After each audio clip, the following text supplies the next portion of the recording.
Começa agora Quem Somos Nós, o programa para quem tem prazer em conhecer. Uma parceria Eldorado FM e Casa do Saber. Apresentação Celso Loduca.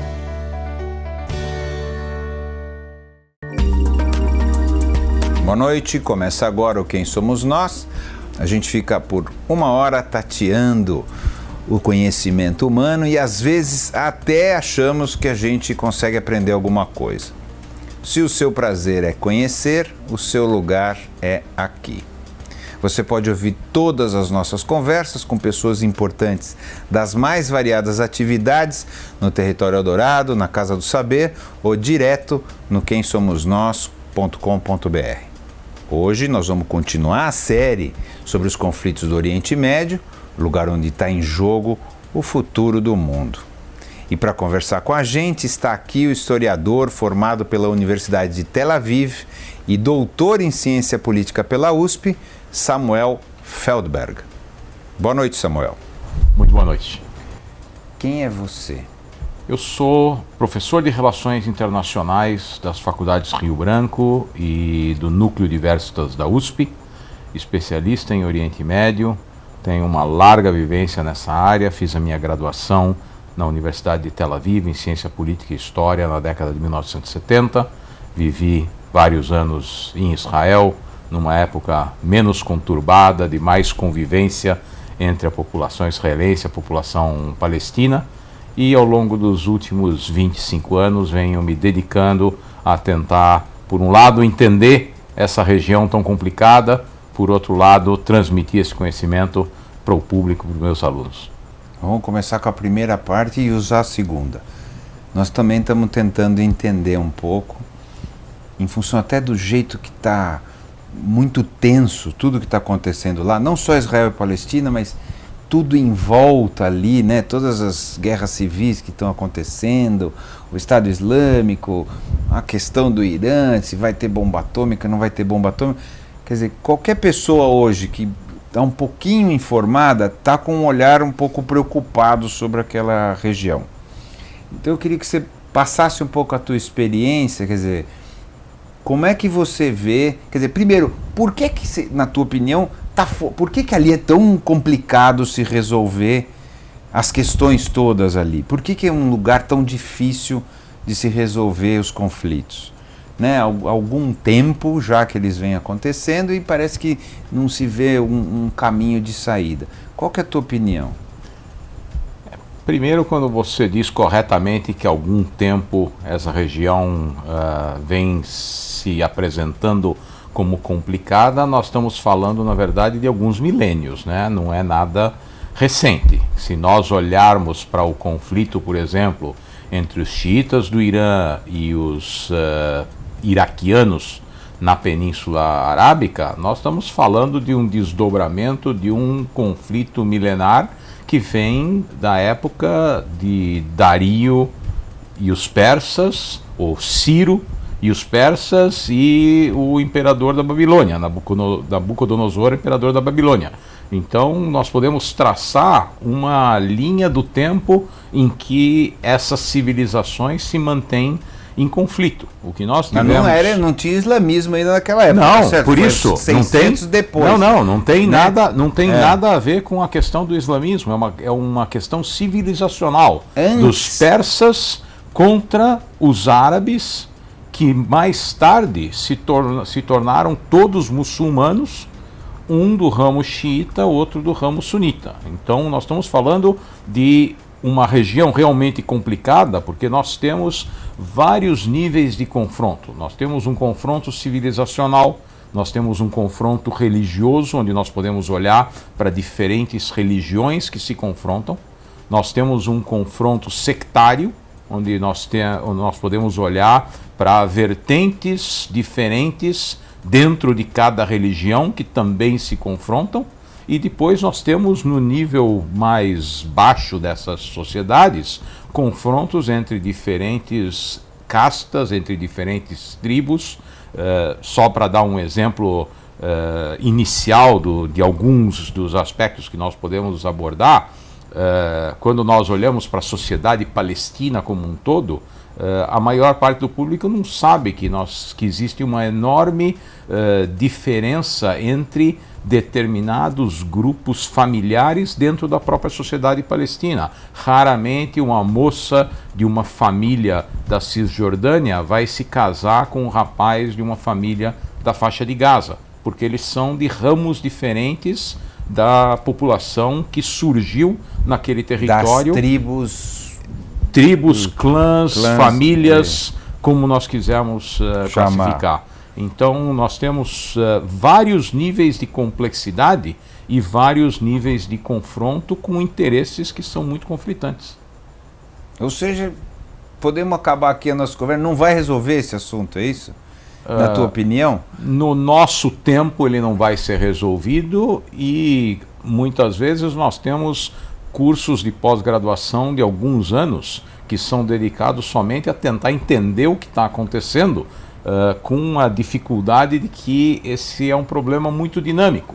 Nós estamos conversando hoje e amanhã não sabemos como essa situação vai estar. Todo mundo fala isso. E ela é diferente da situação de ontem. Quanto com certeza. mais a pessoa estuda sobre esse assunto, quanto mais a gente conversa, todo mundo fala assim, ó, o que eu estou falando hoje não vale amanhã. Isso vale para hoje. Cuidado, porque as coisas mudam com uma rapidez absurda. Quando eu escrevo artigos sobre o assunto, eu sempre começo o artigo dizendo, sempre deixo para o último momento para finalizar o artigo, porque no dia seguinte ele pode estar obsoleto. Ele pode estar totalmente obsoleto. Então, me conta um pouquinho, então, o que eu entendi e acho interessante esse teu olhar, quer dizer, é uma coisa milenar que vem e tem vários níveis, não é muito simples só, né? Porque é o Estado de Israel com isso, tudo acontece um pouco ao mesmo tempo. Você consegue traçar para a gente, então agora, no momento atual, como que você está vendo, então, as várias facções desses conflitos?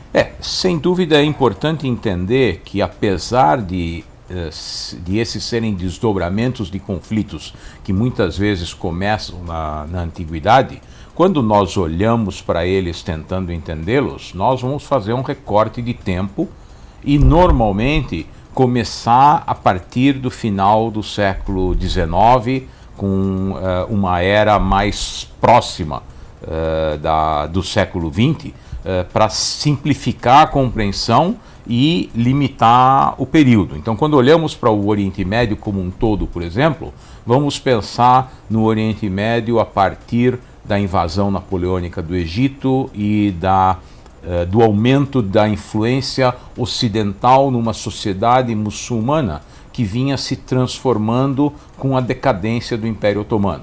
Então, a partir de meados do século XVII, o Império Otomano inicia uma decadência que vai se acentuar com a inserção de valores e ideias do Ocidente que vão se intensificar, principalmente a partir da invasão napoleônica do Egito, a derrota de Napoleão e o começo da real influência das principais potências europeias na região, que vão levar Inglaterra, mesmo a Rússia no seu conflito com o Império Otomano e depois as consequências claras da Primeira Guerra Mundial, que leva aos chamados acordos de Sykes-Picot, que baseado nos quais vão ser criados os estados-nação da região que artificialmente, fogem, não é isso? Exato, que fogem da lógica da administração do Império Otomano, que via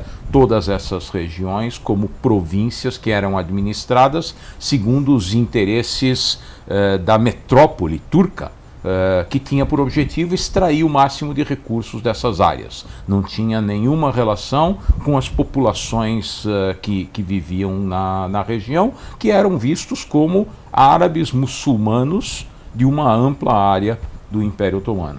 Não era repartido, esse aqui é Líbano, isso aqui é Iraque. Não, tudo isso não existia. Mesmo que historicamente existiam, né?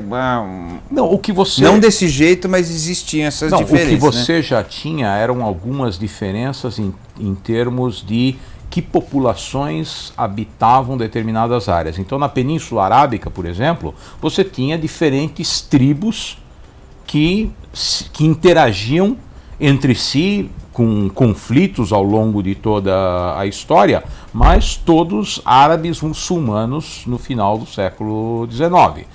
Na região onde foi criado o Líbano, por exemplo, existia uma população cristã remanescente do período das Cruzadas, que foi o que levou os franceses a criar o Estado libanês, separando aquele território do território considerado como uma grande Síria, que era onde deveria ser estabelecida a capital do Estado árabe prometida pelos ingleses. Damasco, é isso?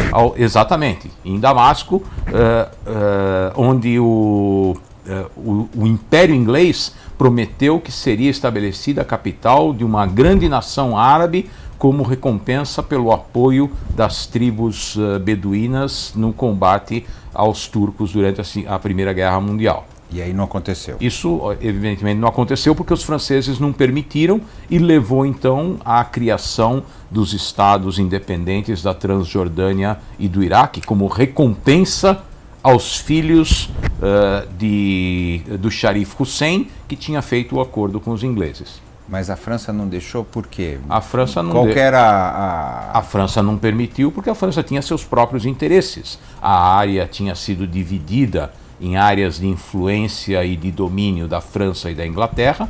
Os franceses, vitoriosos, aliados na Primeira Guerra Mundial, mantiveram as suas tropas lá e, apesar de algumas escaramuças com os ingleses e algumas mudanças nas fronteiras acordadas, mantiveram o seu domínio sobre o que veio a se transformar no território do Líbano e da Síria modernos.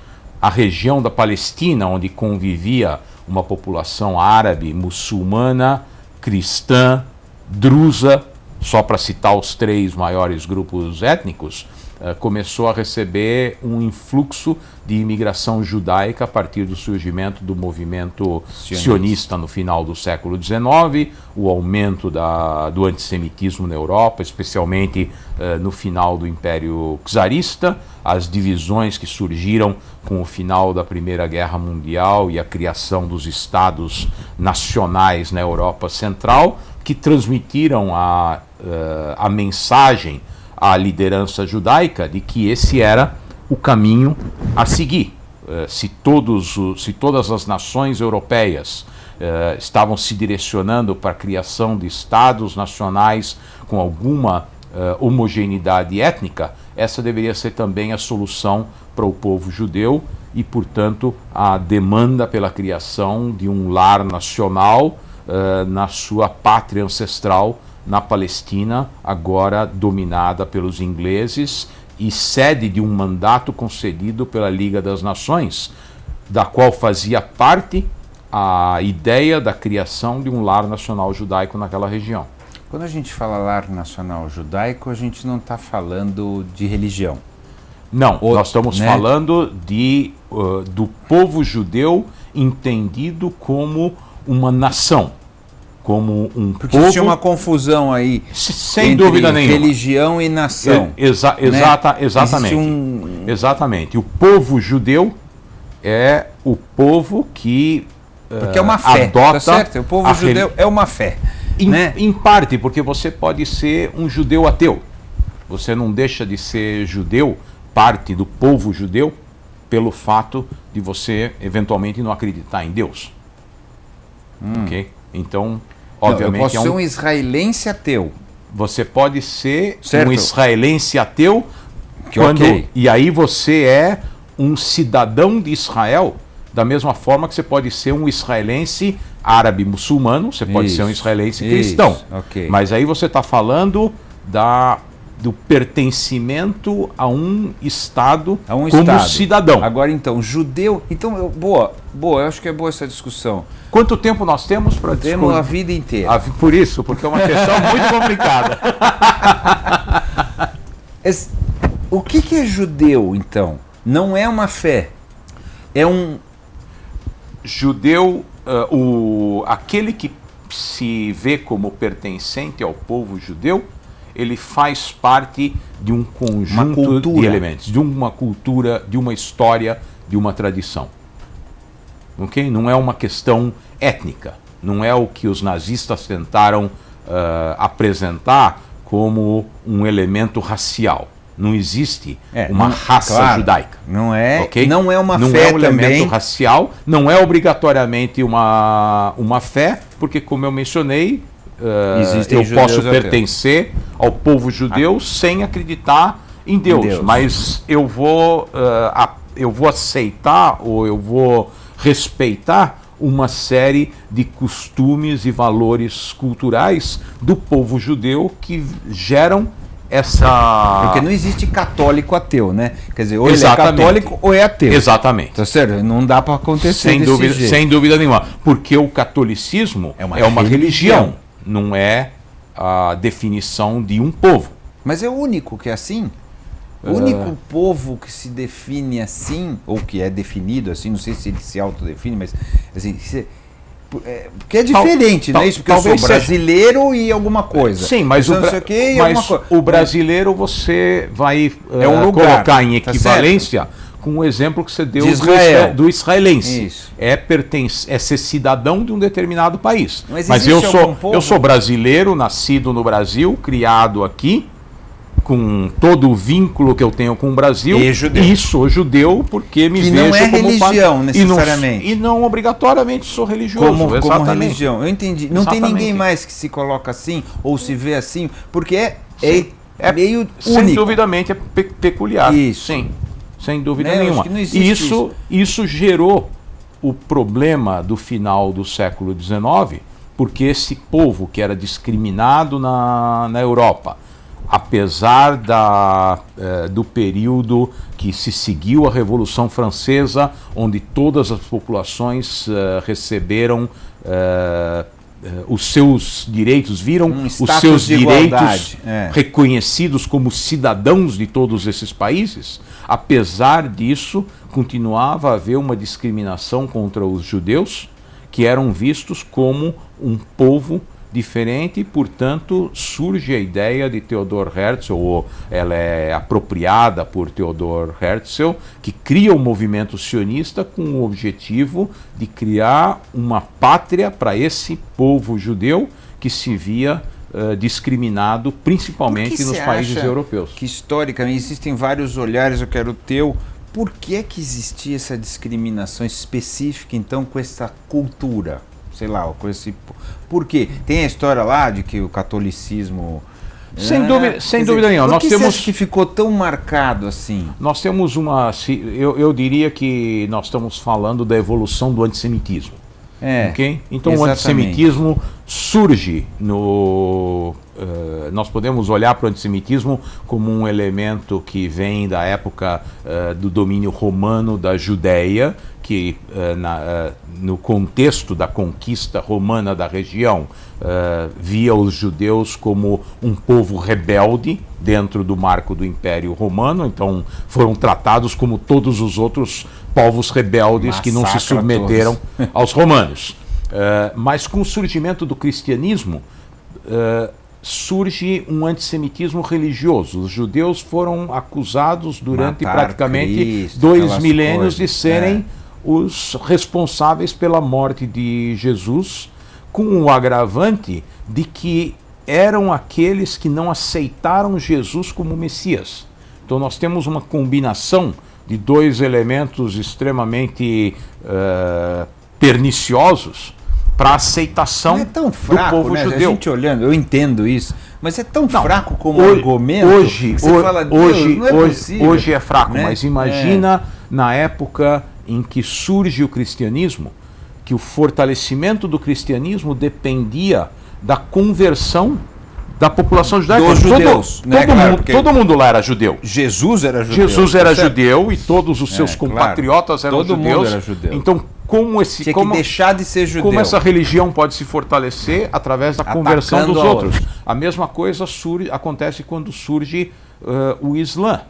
Os judeus, as tribos judaicas que viviam na Península Arábica foram transformadas em bodes expiatórios, isso está textualmente mencionado no Corão, porque se recusaram a aceitar o Islã como a sua religião. Então nós temos uma repetição desse processo e que permeia o cristianismo ao longo de 2000 anos.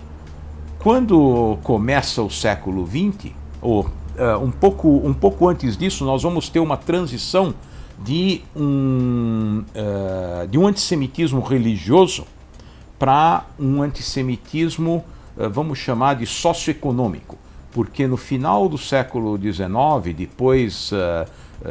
depois do período que se segue à Revolução Francesa, nós temos uma inserção dessa população judaica na sociedade com muitas conversões.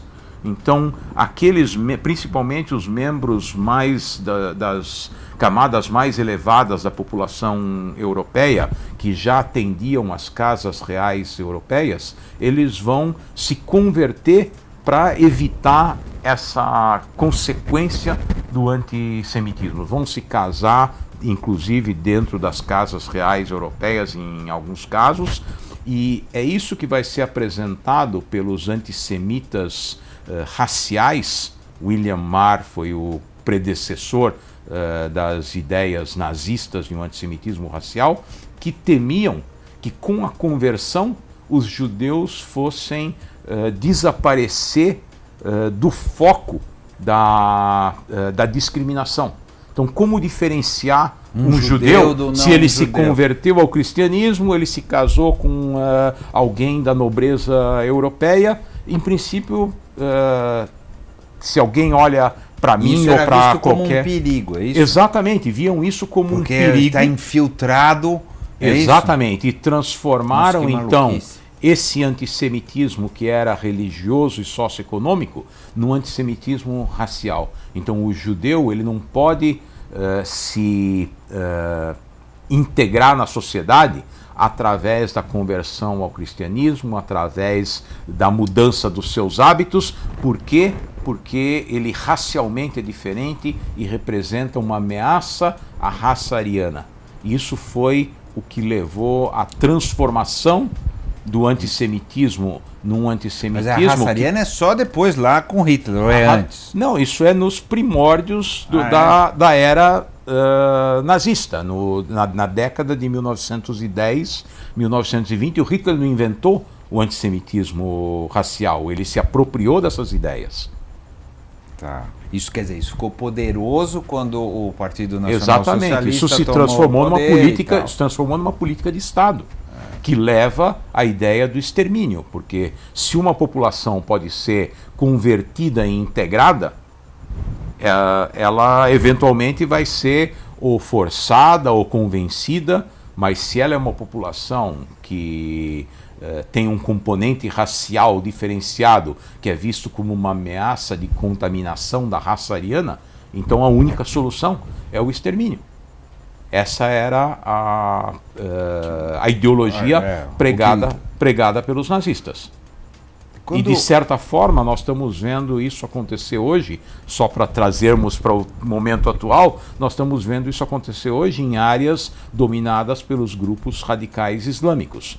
Ou há uma conversão aos valores judeu, islâmicos, né? Ou essa população tem que ser exterminada se ela não aceita. Quer dizer, não é visto como uma ameaça racial, mas é vista como uma ameaça de um credo diferente. Ou vocês acreditam, passam a acreditar naquilo que nós acreditamos, passam a respeitar os nossos valores e seguir as leis da forma como nós determinamos, ou vocês serão exterminados. E é isso que o Estado Islâmico está fazendo. Pode ser uma besteira, mas e se for, fica à vontade de falar. A invenção do Deus único, né? Porque antes tinham vários deuses, a diversidade era uma coisa... Não existia uma única verdade, né? Existiam várias verdades. A invenção do Deus único e depois a radicalização disso acaba criando essa ideia, eu tenho a verdade e você não. Eu sei que deu um salto desgraçado. Mas eu não sou um especialista. Mas não parece isso? Eu não sou um especialista em história das religiões. Obviamente há um rompimento no momento em que surge a ideia do Deus monoteísta, mas eu não diria que os massacres que aconteciam antes disso eram menos significativos do que depois. talvez você tenha uma nova... Discursos diferentes do mesmo massacre. Você tem uma nova legitimidade criada... Você muda só a história, por que está massacrando. Exatamente, porque é um discurso de dominação. Seja ele qual for. Quem é que tem razão a respeito de um determinado assunto, e aí se você quer massacrar o diferente... não faz diferença qual é a justificativa que é utilizada. Você arranja uma. Exatamente. Pega lá que tiver na prateleira, você faz.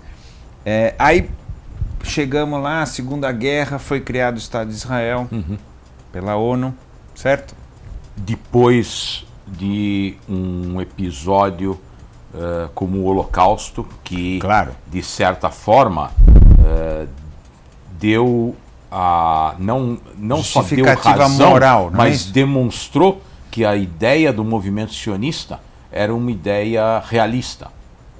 O objetivo de criar um Estado judeu para permitir que essa população judaica da Europa, que se via deslocada dentro do universo de novos Estados nacionais criados após a Primeira Guerra Mundial, era justificada porque não havia um lugar para essa população na Europa, tanto que eles foram praticamente exterminados durante a Segunda Guerra Mundial. E aí ficou um pouco claro assim, se não existe um espaço físico para essa cultura judaica, vamos chamar assim, a perseguição continuaria, é mais ou menos isso?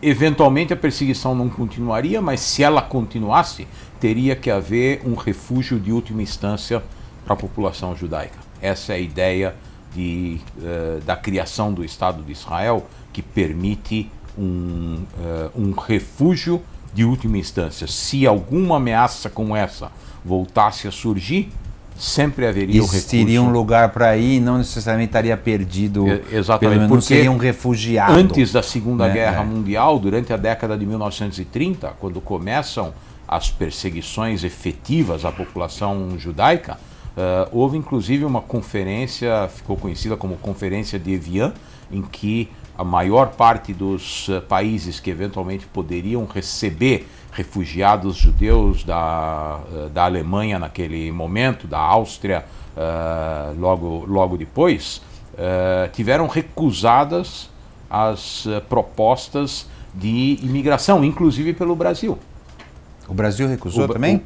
O Brasil foi um de todos os países que se recusaram a receber refugiados judeus perseguidos pelo nazismo. E isso sinalizou ao Hitler de que as nações do mundo não estavam dispostas a fazer nada em prol dessa população perseguida. A combinação da experiência do genocídio armênio na Primeira Guerra Mundial.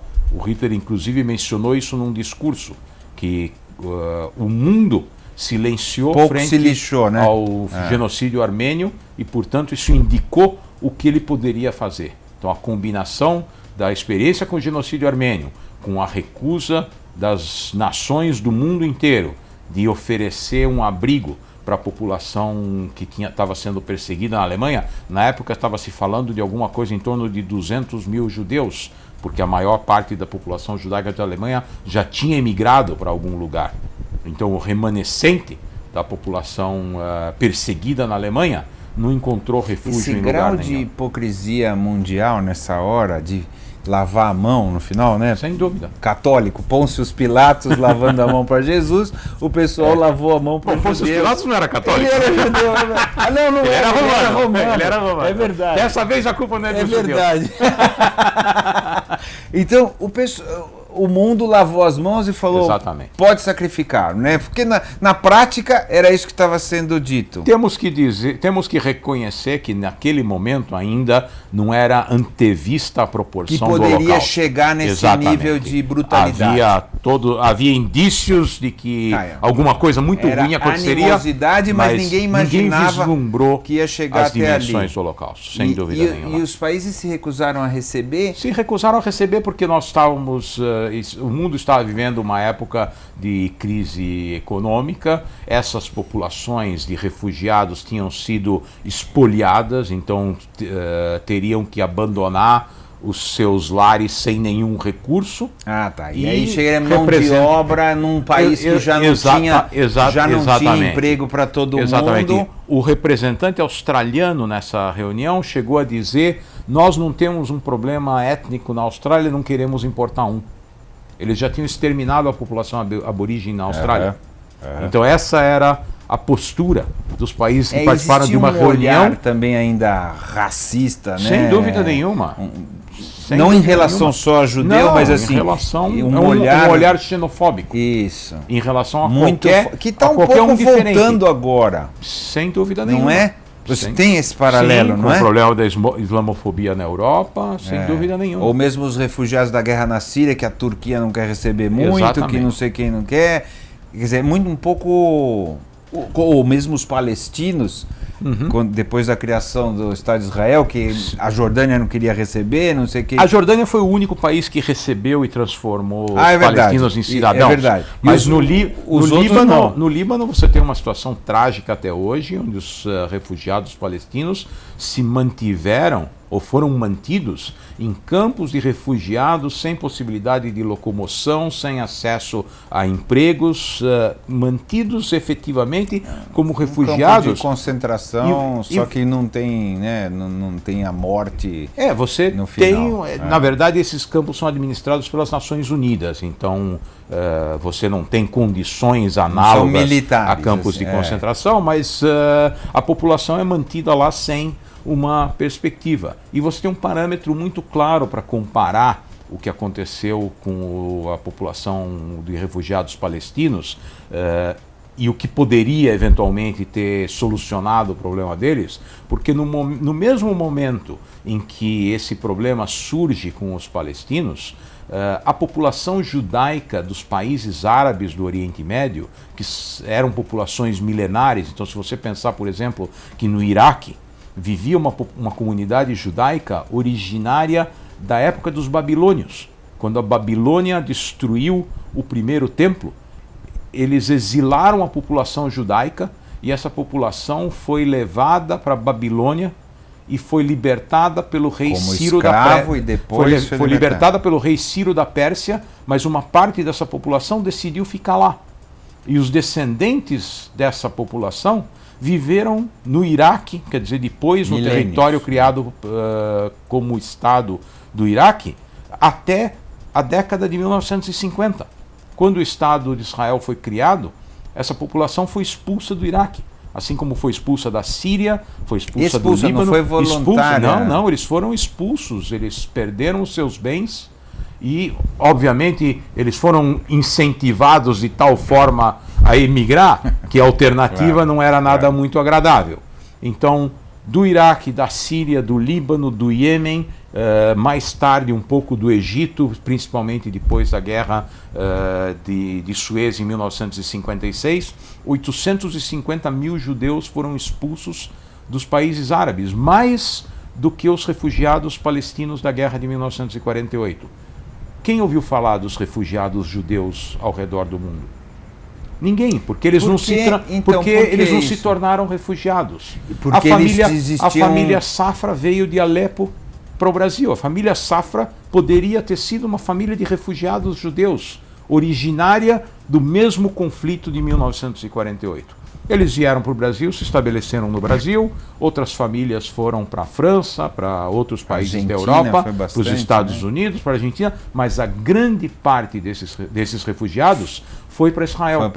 Foi absorvida em Israel a um custo enorme da sociedade israelense. Era um Estado que estava se formando, estava recebendo os sobreviventes do Holocausto da Europa, estava combatendo... Quem que financiava isso? As famílias ricas judaicas? Em parte houve apoio da comunidade judaica internacional.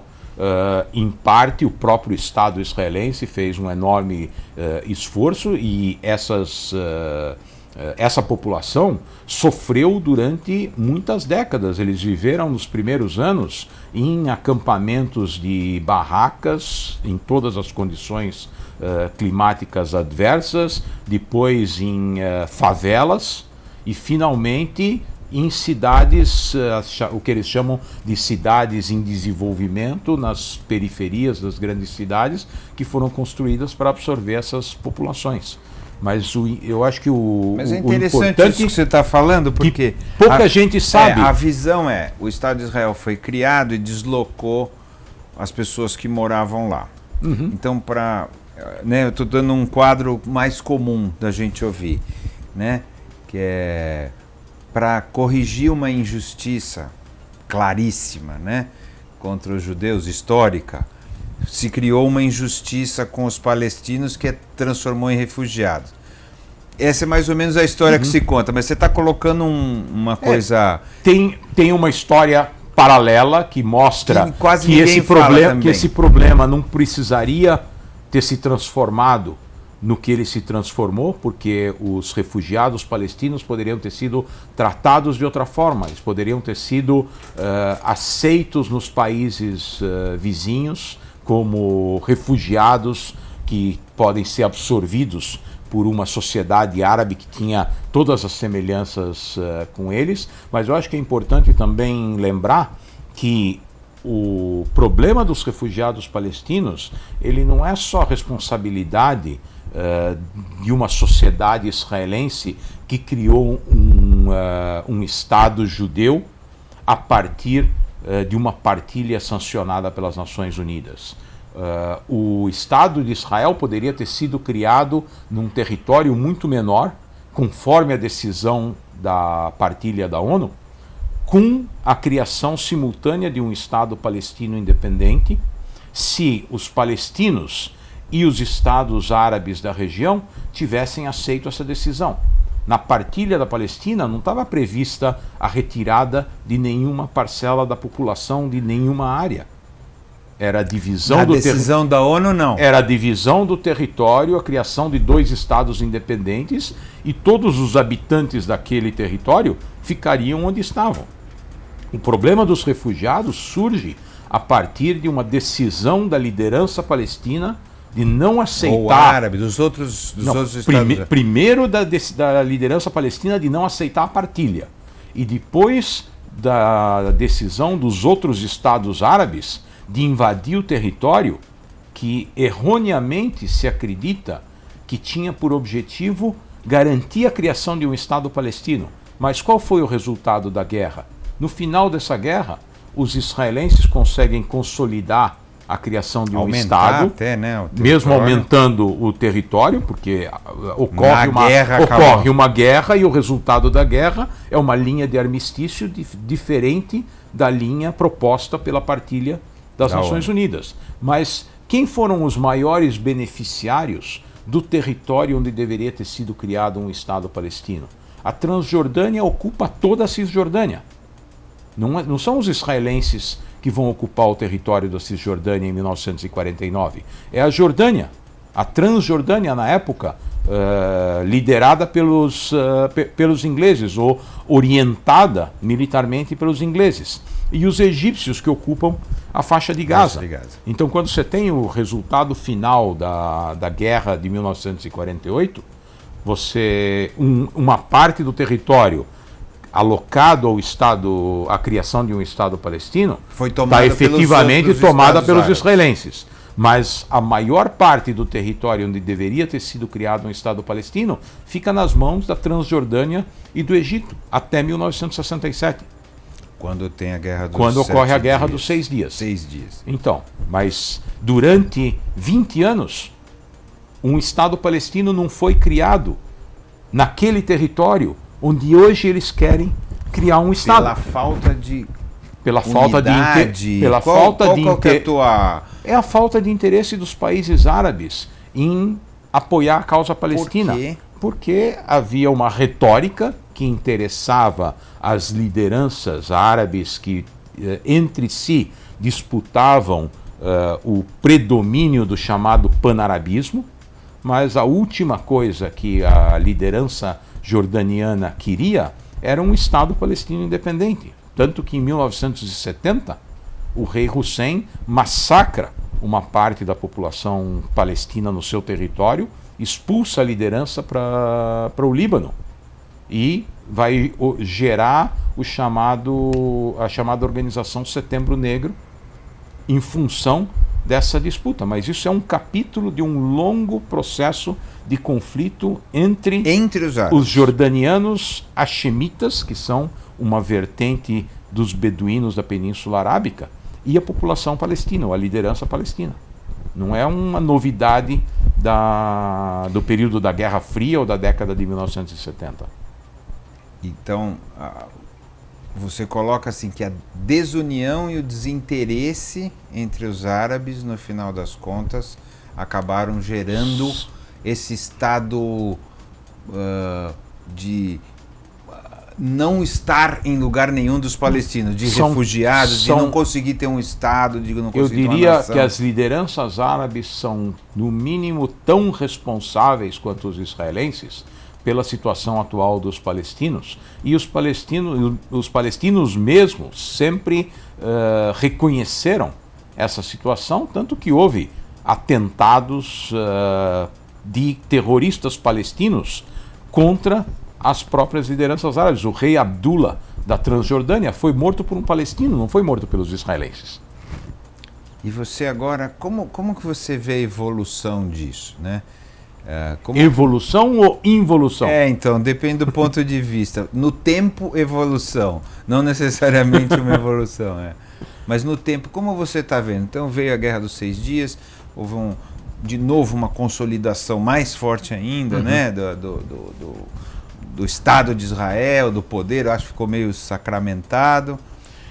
A Guerra dos 6 Dias teve duas consequências fundamentais para o que acontece hoje no Oriente Médio. Primeiro, ela demonstrou aos países árabes da região que Israel estava lá para ficar, que não era... Até a Guerra dos 6 Dias, ao longo de 20 anos, os árabes continuaram promovendo a ideia da destruição do Estado de Israel. E que o Estado de Israel era um Estado ilegítimo, que não tinha o direito de existir. Ainda se fala assim, sim, né? Mas até aquele momento parecia eles ainda acreditavam concreta naquela propaganda. Diziam, nós vamos nos engajar na destruição do Estado de Israel, tanto que se você ouve os discursos do Nasser anteriores à Guerra dos 6 Dias, no mês anterior à Guerra dos 6 Dias, era uma incitação ao extermínio. Nós vamos jogar os judeus no mar, nós vamos destruir o Estado, nós vamos aniquilar a população judaica de Israel. Esse era o discurso aberto nas rádios do mundo árabe. Com a Guerra dos 6 Dias, os israelenses demonstram a sua capacidade militar, não só para os seus vizinhos, mas também para os Estados Unidos no contexto da Guerra Fria. A doutrina Nixon, que foi desenvolvida a partir da percepção americana da sua derrota no Vietnã, já em 1967, ela vai ser aplicada utilizando Israel e o Irã como os aliados americanos no Oriente Médio, para promover a política de contenção soviética no Oriente Médio. O Irã na época do Shah. O Irã na época do Shah. É que a gente fala Irã, exatamente, hoje é outro mundo. Até 1979, o principal aliado americano no Golfo Pérsico, fazendo frente ao Iraque, que era o aliado da União Soviética. Então, tudo isso, obviamente, se reverteu. Mudou muito e, ao mesmo tempo, foi criando elementos também para a situação de hoje. Sem dúvida nenhuma. Quer dizer, cada vez mais, no final, é uma região que serve de tabuleiro de xadrez dos outros. Não é Sem isso? dúvida nenhuma. E mais complicado que isso, tem um professor americano chamado Joseph Nye, que fala de um tabuleiro de xadrez multidimensional. Então o xadrez não é jogado só num tabuleiro horizontal, mas em vários níveis. Vários níveis em que esse xadrez é jogado, o que obviamente complica muito a situação. E no final das contas, as peças desse xadrez não podem sentar e falar, caramba, nós estamos servindo aos interesses dos outros e não aos nossos. Em algum momento, você acha que isso é possível? Eu acho que nem sempre isso é tão simples, porque não são só os interesses dos outros. Você, durante o período da Guerra Fria, você tinha os interesses da União Soviética e dos Estados Unidos, mas ao mesmo tempo você tinha os interesses locais. Interesses locais. Então, a Jordânia e Israel eram aliados dos Estados Unidos e, apesar disso, entraram em conflito entre eles. O Egito era o aliado da União Soviética mas disputava a liderança do mundo árabe com o Iraque, que também era aliado da União Soviética. O Egito e a Síria nunca se entenderam, apesar de terem inclusive criado um governo único, a chamada República Árabe Unida, durante um curto período.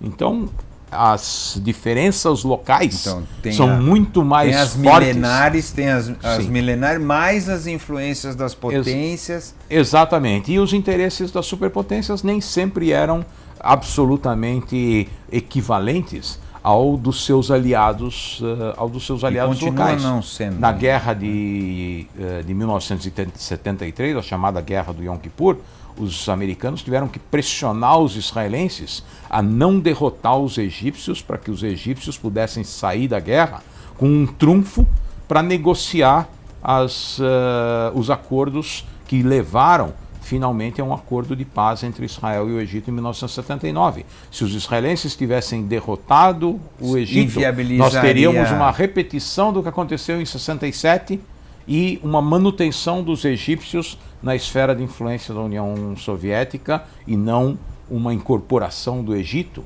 à área de influência dos Estados Unidos a partir de 1900. Se mantém até agora, né? Se mantém até hoje. Um período aí... Um curto período do Morsi e agora voltou com o Sisi exatamente a ser de influência americana, sim. Não é isso? Mas voltando a 1967, uma das consequências importantes foi o reconhecimento de Israel como um Estado poderoso que não podia ser derrotado por exércitos convencionais, mas também a ocupação da Cisjordânia e da faixa de Gaza.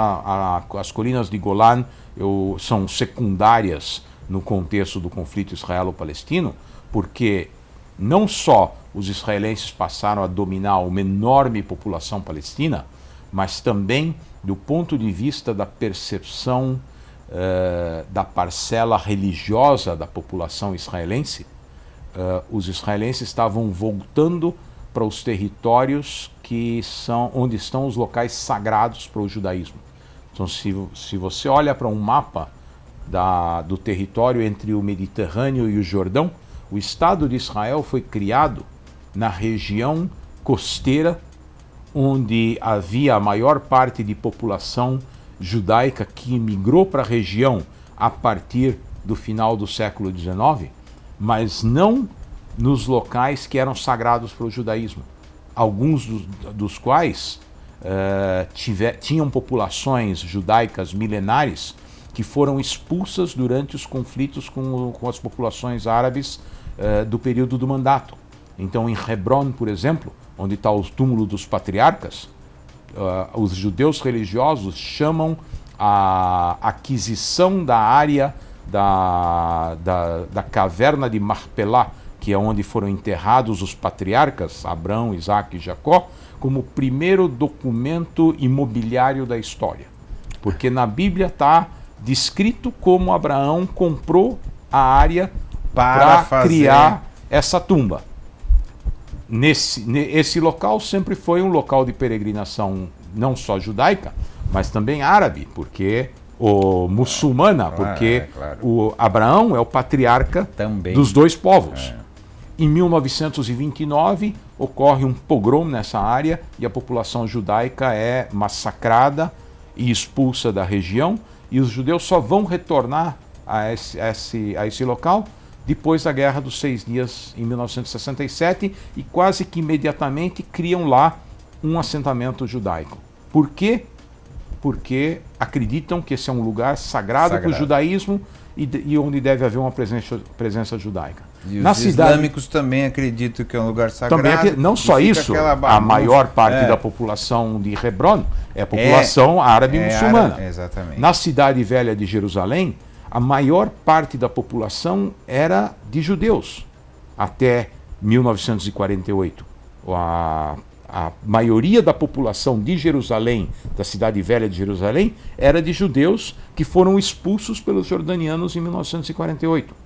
Então, de 1948 até 1967, os judeus foram proibidos de rezar no seu lugar mais sagrado.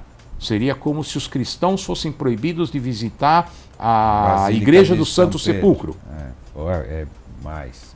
Então, quando Jerusalém é conquistada em 1967, a liderança judaica, por um lado, diz: nós reunificamos Jerusalém, nós voltamos para Jerusalém para não mais abandoná-la, mas, além disso, as lideranças místicas judaicas, os religiosos que acreditam que havia uma interferência divina nessa vitória israelense, passaram a advogar por uma permanência constante de populações judaicas nesses locais sagrados. E aí você tem a origem dos primeiros assentamentos judaicos na Cisjordânia.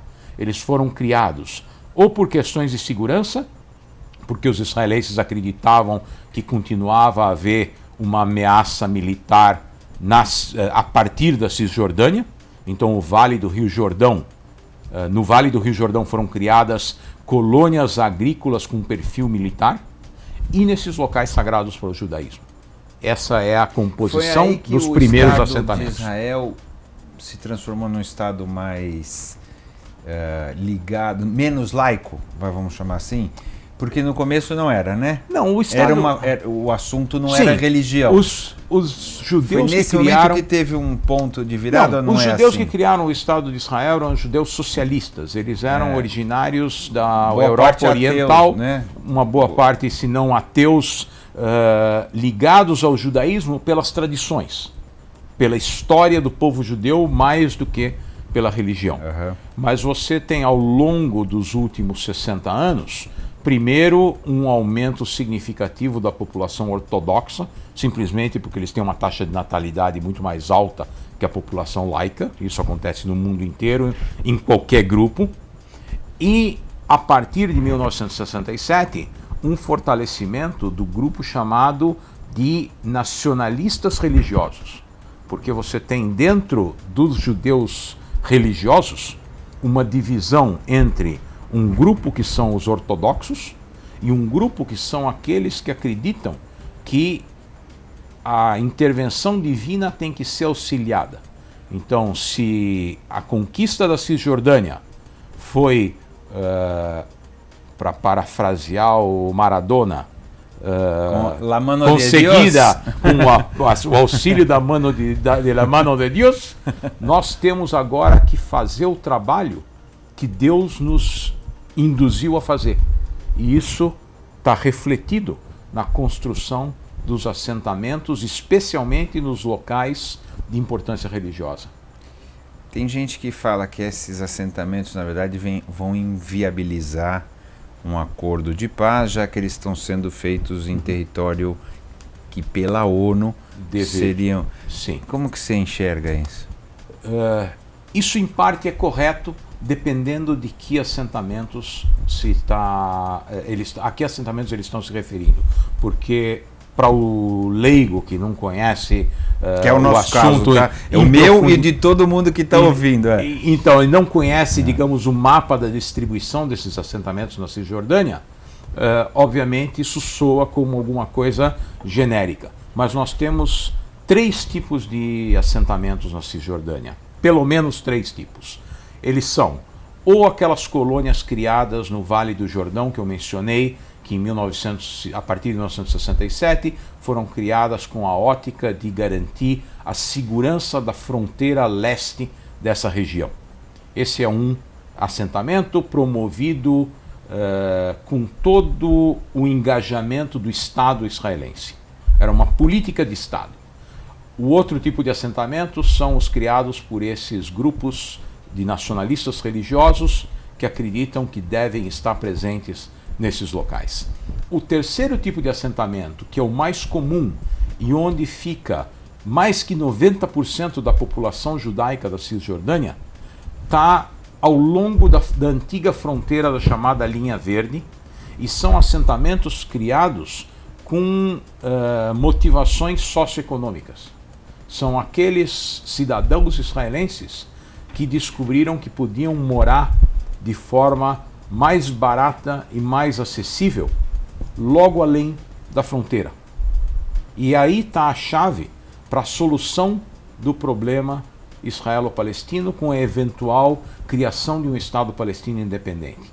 Porque o problema dos assentamentos, o que nós chamamos de problema dos assentamentos, se refere a esses assentamentos isolados na Cisjordânia, que estão ou no Vale do Rio